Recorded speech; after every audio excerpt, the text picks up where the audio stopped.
Hey guys, it's Joshua, also known as Nilzorm. Just want to go over a few things. I have an idea for a vlog, and what this vlog will be is it will show parts of my day to day life, as well as my weight loss and my challenges to try to improve my life and really save my life over the course of a year. So, the number one thing on this channel going forward for a year will be weight loss, but also my secondary goal will be to try to improve my education and to improve my lifestyle. Because, you know, it hasn't been the best for a while now, you know. Just a little bit of backstory. I'm 34 years old. I live in Virginia, Southeast Virginia, and I've been obese for a bit. I was always kind of a pudgy kid, even when I was young. Um, the pudgy genes do run in my family, slow metabolism, stuff like that. My mom's overweight, my father's overweight. So I get a double dose of it in my family. Not to say that's an excuse or anything, but just the facts of what's going on. Okay. So I guess I'll go into the reason I'm doing this.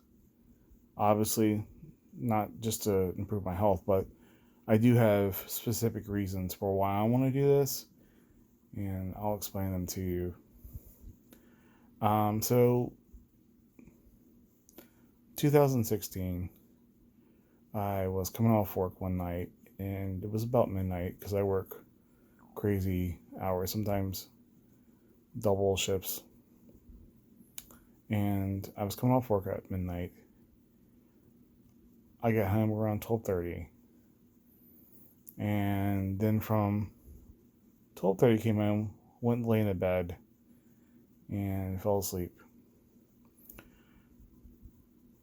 So at the time I was 32 because I'm getting ready to turn 35. So I went to sleep, and when I woke up, it was 6 a.m. and my heart was racing, but it also felt like my heart was skipping beats.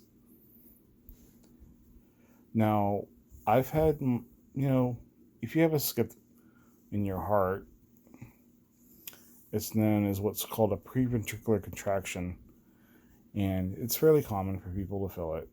Everyone has probably felt their heart skip a beat at one point or another. But in this situation, it was skipping continuously, like it wasn't stopping. And it was also racing. So I didn't know what to do. I never felt this way. I was pretty sure it wasn't a heart attack because, some of the symptoms I've read about a heart attack were that you would feel like pain in your limbs, you would vomit, couldn't catch your breath, stuff like that. So I didn't think it was that. And I had a good friend who um, had a heart attack when he was 33. So it was always kind of in the back of my mind, maybe I could have heart issues. But so, anyways, I had this fast heart rate and it was skipping. So I got up, I took a shower, and then from there, I came out of the shower and it still wasn't normal. So I was like, okay, something's going on. But maybe I'm just like hyper or whatever, or full of energy or something dumb like that. I didn't know what was going on. My background isn't in medical. So I decided to go back to bed and lay there. And I couldn't really go back to sleep, which is great. It's a good thing I didn't go to sleep because I definitely would have died. But about 2 hours later, I was just like, you know what? Something's wrong. I definitely need to go to see a doctor. Okay, so I went to a urgent care, and they started doing a battery of tests. They check my heart rate, check my blood, they check my pulse, my blood pressure, all of that. And we're like, well, we ran a test on you, and the doctor was had a very serious tone. He says, look, we can think of your heart is in what's called SVT, which is supraventricular tachycardia, which is a fast heart rate, which has an arrhythmia that can be life-threatening. And they had already requested an ambulance to pick me up. Now, at the time, I had my grandfather was with me, who was also my emergency contact. And the hospital they were going to take me to has a very bad reputation. So I didn't want to go to that hospital. My uncle, he'd been in and out of the hospital and had like really bad care. So I was like, well, I'll go ahead. I'll just take myself to the hospital I want to go to, one that I know that will give me good care. And the doctor was like, no, you need to have an ambulance take you because this is dangerous and it's life-threatening. He says, I'm actually surprised you're not really out of it, or that you're able to walk, because the episode you're having should debilitate you. I said, well, I was adamant. I was like, I don't want the hospital to take me. First of all, it's like $1,600 out of pocket. I didn't make a lot of money. Still don't make a lot of money. But he was like, well, if you're going to go, just know this. You have to sign an AMA, which is against medical advice. And you have to understand what could happen to you if you don't take an ambulance. So your brain can go in and you could have a hemorrhage in your brain. You could have a stroke. You could have a heart attack. You could have an aneurysm. You could go into a coma and never come out of it. These are just a few things that could happen. So if you pass out, then I recommend that you have your grandfather pull over and you call an ambulance right then and there immediately. So I was understandably very, very frightened. But at the time, I was going through quite a bit of depression. So part of me didn't care, but part of me did care. So luckily, the part in me that cared won over. So from there, I got into the car and we started heading towards the hospital, which was about a good 25-minute ride. It's the next city over, so it's quite a bit of a distance. Now, the whole time I'm thinking, well, I might actually die in this because I could feel. So anyone who's ever been close to death will tell you how it feels. Provided it wasn't something crazy like a gunshot or a stabbing, but if you've had something life-threatening happen to you, it is like an overwhelming feeling of peace. Like everything's going to be okay. Like everything that's happened to you will be fine. You don't have to worry no more. And it's it feels nice, but, I didn't want to die, So from there, what happens, we get to the hospital, walk up, I tell a lady, I think my heart's an SVT. She says, how do you know? And I said, well, I just came from a doctor's office and they told me that it was an SVT. So someone runs up to me with a wheelchair Not that I needed it, but they brought a wheelchair because they were really worried that I was going to fall over and just die, I guess. So they put me in this wheelchair. They wheeled me back to the emergency room, and they put me into a bed, and then immediately, like, 10 people surround me. Like, different staff members, like nurse practitioners, nurses, ED technicians, just various ER doctors, stuff like that. So, one of the problems I have is that my veins and my arteries are really hard to find. Um, and it's like that for everyone in my family. You know, even my grandfather, he's not, he's a little bit overweight, but he's not huge. Even they have trouble with him, you know.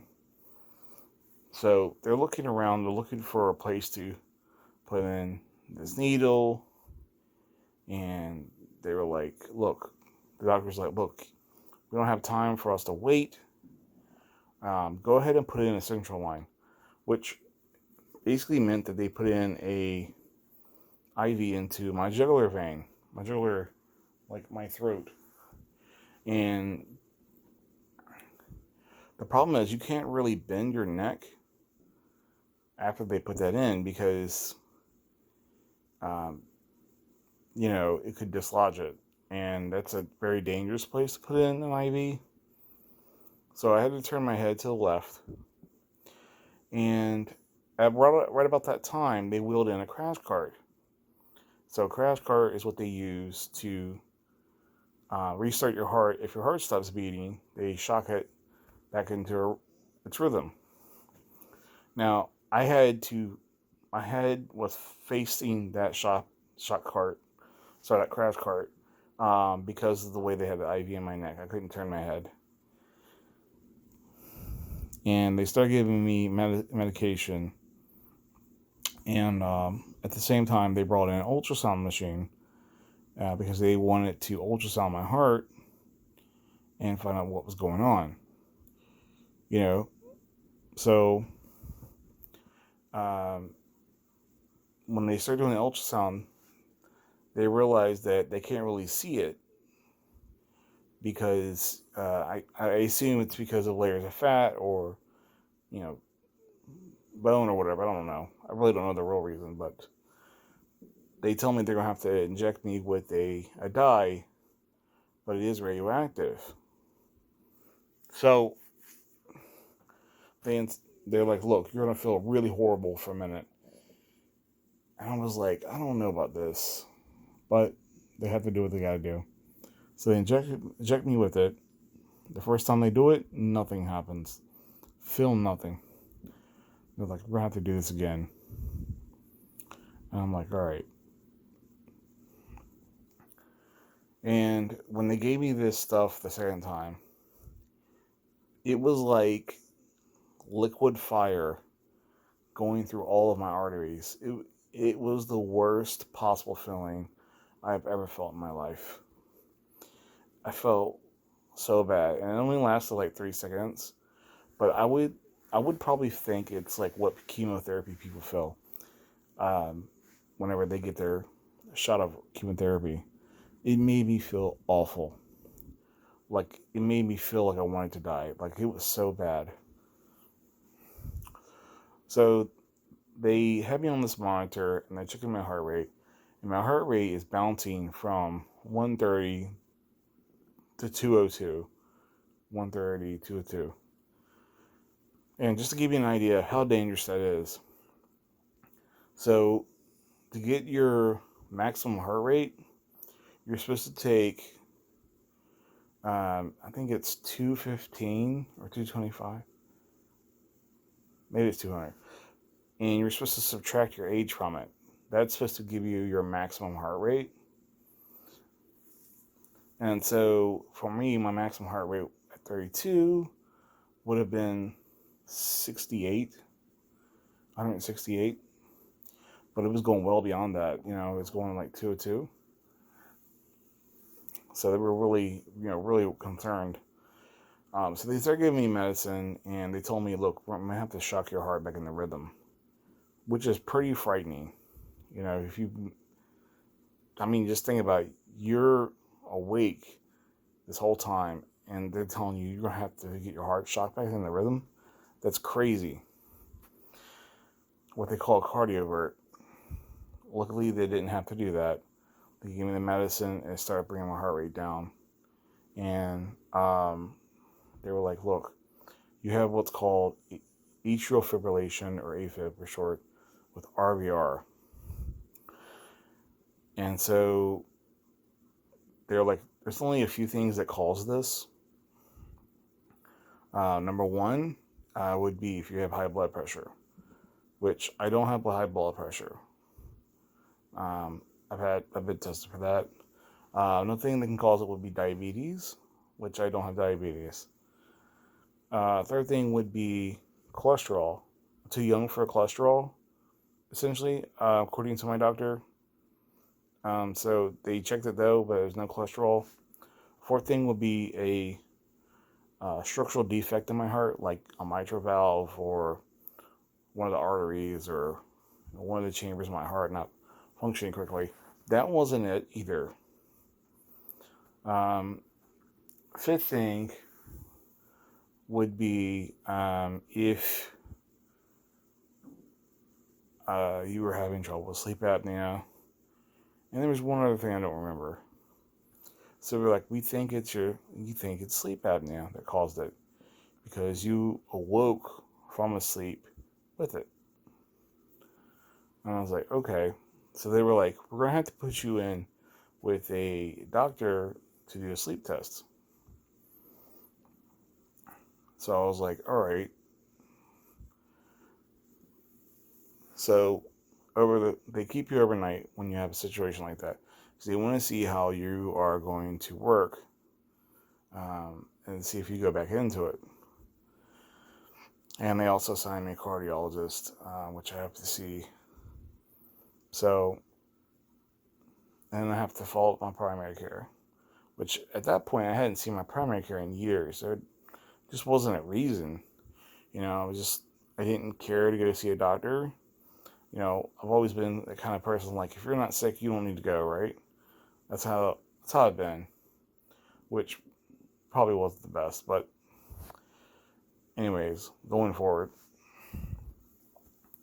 So the next day they let me out, and go to, I go to like 4 different sleep doctors, just for various reasons, like they don't work out. First one, they gave me a wrong address. Second one, I couldn't find the place. The third one got recommended by primary care. I go over, so the day before this appointment, I call over there to confirm the appointment. They confirm it. Okay, you're coming in tomorrow at this time. And it was in like another city over. And you have to cross this bridge. And it takes forever. It's like a 35-minute drive. And it's in a really bad area of town too. So we go over there, walk in, and there's like one receptionist. And there's a line from the reception office all the way out to the door. And I'm like, dude, tell me this isn't people you have to go through to schedule a sleep study, like to go to this appointment. So I'm waiting, and I'm in line for like 20 minutes, and my appointment's coming up. My time frame. 20 minutes. Walk up to this lady, and she's like, "What's your name?" And I told her my name. Who are you here to see? I told them the name. And they're like, "Oh, no one told you." Told me what? Oh, he's not in today. He took the day off. They were supposed to call you to reschedule the appointment. I was like, when did you know about this? They were like, well, we knew about it yesterday. I was like, but I called in yesterday and you verified the appointment. And she was like, well, I don't know what to tell you. He's not in today, so there's no one else you can see. And I'm like, you know what? This is ridiculous. She's like, well, I'll put you in for another date. And I said, you know what? Don't worry about it. So she looked at me and I was like, you know what? I'll just find another doctor. Because obviously these people don't care. You know? You guys can't even call people back. The doctor's not in. Anyways. So she looked at me shocked. Other people in the line are looking at me shocked. Like, I can't believe you just told them you were going to replace them with another doctor. Honestly, do it. If your doctor is not working for you, do it. Find a new doctor. Especially if the initial consult, if they're that piss poor, don't even wait. Okay, so I leave, and this is over the span of a couple months. I'm like, you know what, I can't find a doctor. So I'm like, screw it, I'm alright. They put me on medicine, I'm taking medicine 3 times a day. I'm gold, I'm good. I don't have to worry about the sleep apnea thing. So, fast forward, that first episode was in June of 2016. Then you fast forward to April the next year. Same situation.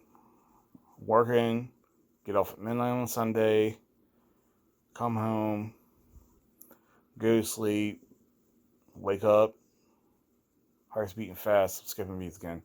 Shit, I'm in AFib again.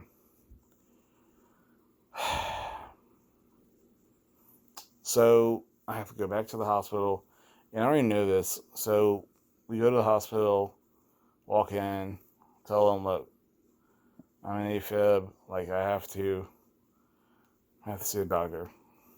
They're like, well, how do you know it? I was like, because I've had AFib before. So, they checked my heart rate, and I was like, yeah, you're in AFib. So they put me back, and they put me on medicine, and this time they got the IV in my hand, which was great. Trust me, it was great. They were thinking about putting it in my foot, because they were having trouble finding it in my hand, but glad they didn't do it in my foot, because that's a horrible place to get a shot. So anyways, so they take me in, and they put me on the medicine they put me on before, and it's not working. Shit. It's not working. So, crap. Well, that's not working, so the next thing they do, they're like, look, we're going to try you on a different medicine. That's not working. All right, we're going to try the strongest beta blocker that we have. And if this doesn't work, we're going to have to shock your heart back in the rhythm. So I'm like, okay. Now I'm starting to freak out. So they put me on this medicine. It works. They're like, we're going to go ahead and shake you off your old medicine, put you on this medicine, and keep you on it. I'm like, all right. So that night, they put me on the medicine, and they were like, okay, your heart rate's getting kind of low on this medicine, so we don't think this medicine's right for you. Because it was getting down to like 37 beats per minute, which is really dangerous. Really dangerous. So, especially with your heart rate, like mine is normally 83, 82 beats per minute. Okay.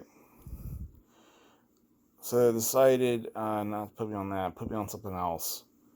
And from there,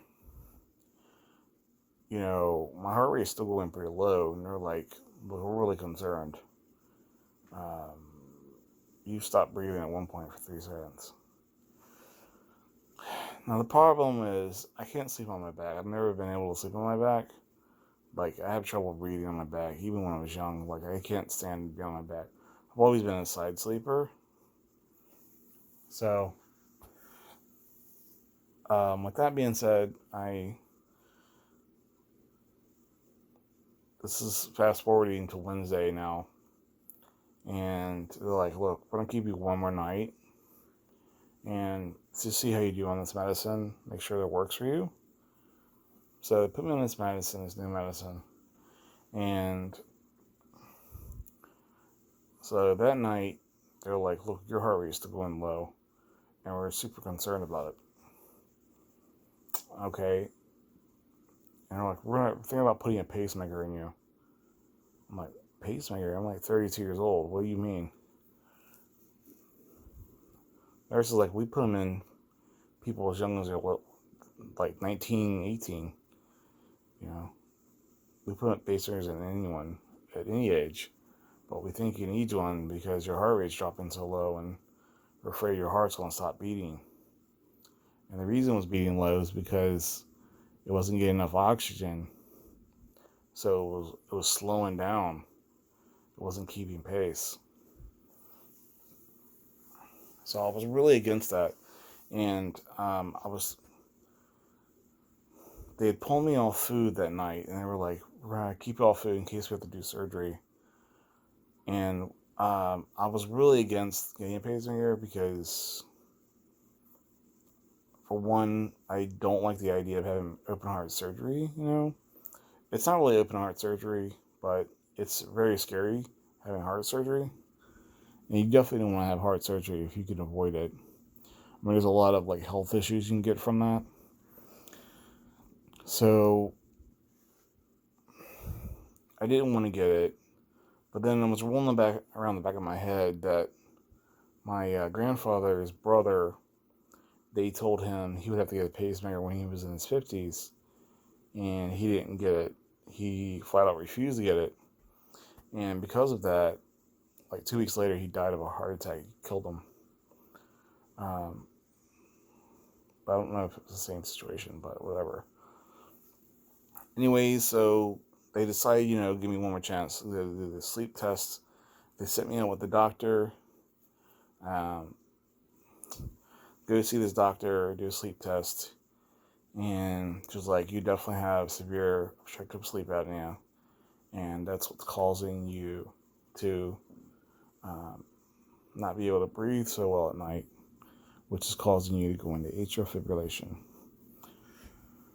All right, so that's where I'm at with that. And then, like, we're going to have to redo a sleep study. We're going to have to try you on a CPAP, which is basically it's a continuous passive airflow system. Something like that. Anyways, look it up. But you have this like mask you wear, and it's continuously pushing air into your face and into your nostrils or your mouth, however you breathe, because some people breathe through their mouth all the time. And if you stop breathing, let's say like you're like me, you're a shallow breather. If it doesn't like the way you're breathing, then it forces air into your lungs through your nose, your mouth, and it's really frustrating. So they want to test this machine on me. So they get me ready for the sleep test, and sorry, I'm like burning up. And they tell me, look, the sleep test will tell you what pressure to use, how to work this machine. They hooked this machine up to me, and I started feeling like pins and needles in my neck, right? I feel like my pores are opening up, and sweat was starting to come out of my body, and I had like a fight or flight response, and I was like, oh, something's going on, like, what's going on here? And I was starting to get like really scared and nervous at the same time. Turns out I was having a panic attack for the first time. I never had one before. And it's from having this mask on my face. Like, I'm claustrophobic, and it was triggering my claustrophobia. So I was like, this is not going to work. So I ended up going through like 8 different masks, and each one was triggering this panic feelings in me. I was like, I can't do this. I'm not going to be able to use this machine. Go back to my neurologist, tell her, look, I can't do this machine. It's giving me panic attacks. I was like, is there anything else you can do, like jaw surgery? Because there's a jaw surgery, you can pull your jaw forward a little bit, and that'll keep you from having sleep apnea. And she's like, it's too severe. You would still have severe sleep apnea, even if you had that surgery.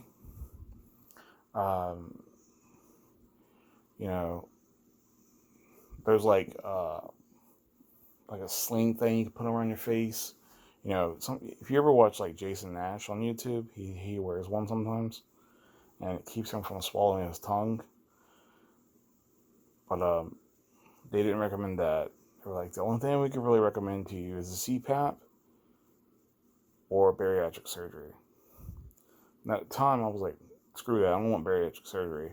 It's too radical. It's too crazy. Like, there's no way I'm doing that. So, all right. So I'm like, I'm not doing that. And from there, I'm put on my medicine. I tell my heart doctor, I'm like, look, I can't do the CPAP. He's like, that's fine. Just work on your weight, get your weight off. And at some point, you might be able to pull you off all your medicine. Because, sleep apnea is what's causing it, and it's being caused from my obesity. So, fast forward a year later, this year, I'm starting to feel heaviness in my chest sometimes. I'm starting to feel kind of bad, like something's going on in my chest. And I'm worried because heart problems do grow in my family. Like last year, my biological dad had a heart attack, and my mother's got heart issues, and my grandparents have CHF because that's of heart failure. So heart issues are definitely in my family. With that being said, I was worried I was getting congestive heart failure, or I was getting a flutter, and because I was starting to get like panic attacks regularly, and I talked to my doctor, and she's like, it could be a flutter or it could be congestive heart failure. We need to rule that out. Now, let me also say that right about August of last year, I had read that if you have sleep apnea and you sleep sitting straight up, like it takes some of the pressure off your diaphragm and off of your throat, and makes your sleep apnea not as bad. The first night I slept upright, it was like apples and oranges. It was amazing. It felt so good. Like I was getting clearer, like the fog in my head was going away, like it was great. And so like I've been sleeping upright since then. Like it's wonderful. Well, anyway, so they're going to do this test. They put me on what's called a Holter monitor, where they're checking to see how my heart rate is for two days. That checks me in morning cycles, evening cycles, lunchtime cycles, and overnight cycles. So they found out like they get a PVC every minute, which is fine. My resting heart rate is like 83, which is fine. Anything from 60 to 100 resting heart rate is fine. That's normal. Let's see what else.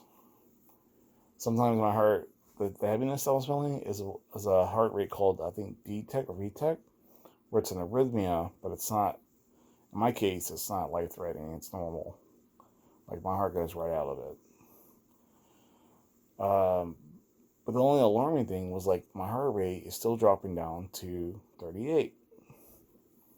But the medicine and me sleeping up and right is keeping me from going into AFib, so that's helping. But I realized from that I have to do something about my weight. It's not a matter of if and when. It's like I have to do it now, because my cardiologist told me, like, look, I can't do surgery on you. If I have to do some kind of heart surgery, I can't even do it to you. You're too overweight. It's too dangerous. So that's one thing. And then he was talking about, I'm not considering it now, but at some point you may need a pacemaker if your heart rate continuously drops down that low, because that's dangerous. So I have to lose weight. So long story short, I had to lose weight. And that's what's happened to cause me to be in this situation.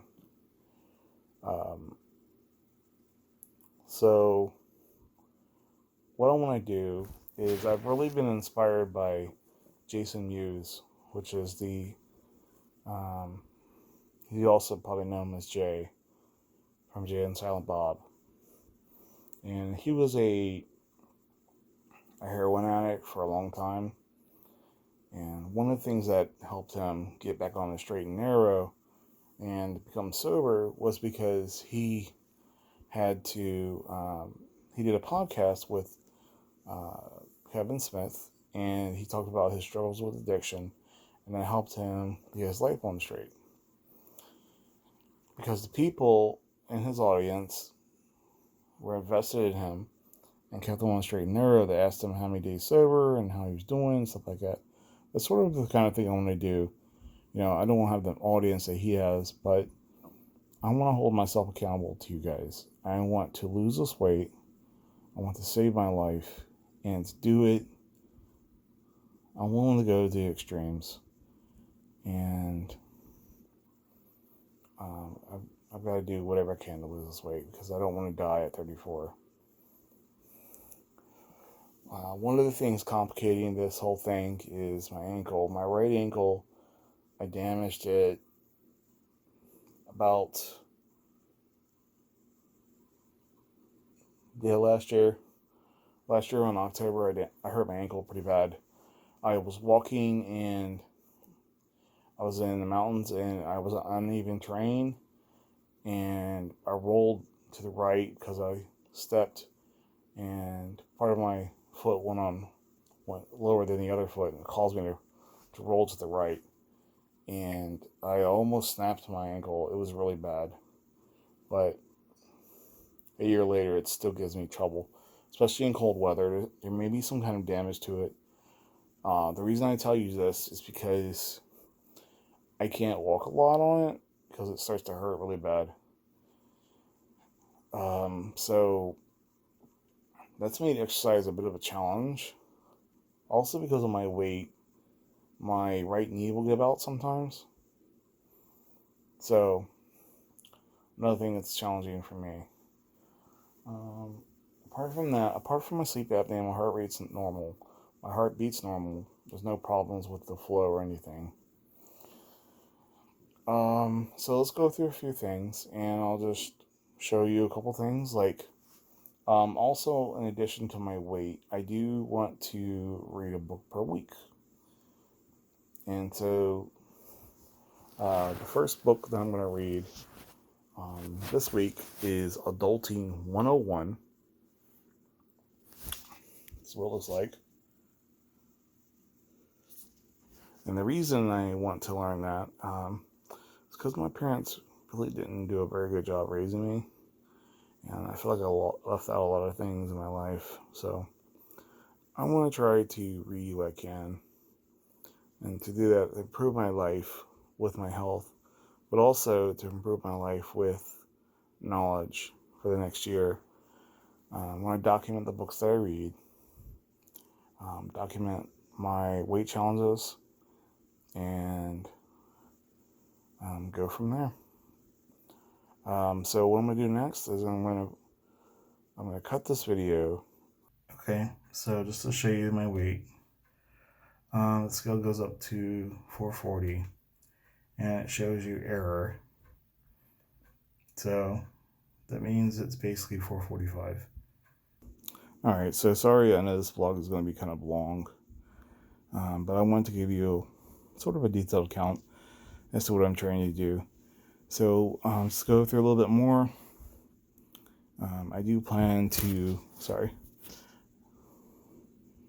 I plan to showcase like what I'm eating per day, and I'm looking for any kind of tips you can give me. I'm also going through reading, going over the books that I go through, and I think I want to take up a new language. I want to learn Spanish. It's not really big here in Virginia, but it's almost a second language in the United States, so I really want to learn it. So that's what I'm going to consider doing. Apart from that, We'll go through more tomorrow, I guess, as to what I'm doing. But I'll start the video off, and I'll show you like what I'm eating and stuff. Also, what I'm drinking, and from there, I'll try to do a weigh-in like per week. So I feel like if I do a weigh-in every day, it might dishearten me a little bit. So that's what we'll do. I would like for you to like and subscribe this video if you found any of my story remotely interesting. I would like to have you join me on my journey. And sorry for the poor camera quality. I'm doing this on my phone until I get the money to get a proper camera. But any help you can provide, I would appreciate it. And so what I'm going to be doing starting tomorrow is I'm going to go on what's called a ketogenic diet, which basically is a low-carb diet where it forces you to burn your fat as a fuel and helps you to lose weight over time. That's what I'm going to go do, and we'll see how that works. All right, so like and subscribe, guys, and follow me on my social media, Instagram, Twitter, Facebook.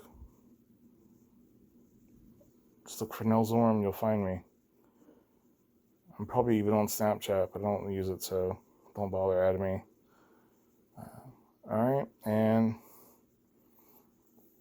yeah, just leave me a comment. Tell me what you think. And if you want to email me, nelzorm@gmail.com. All right, thank you. Have a good night.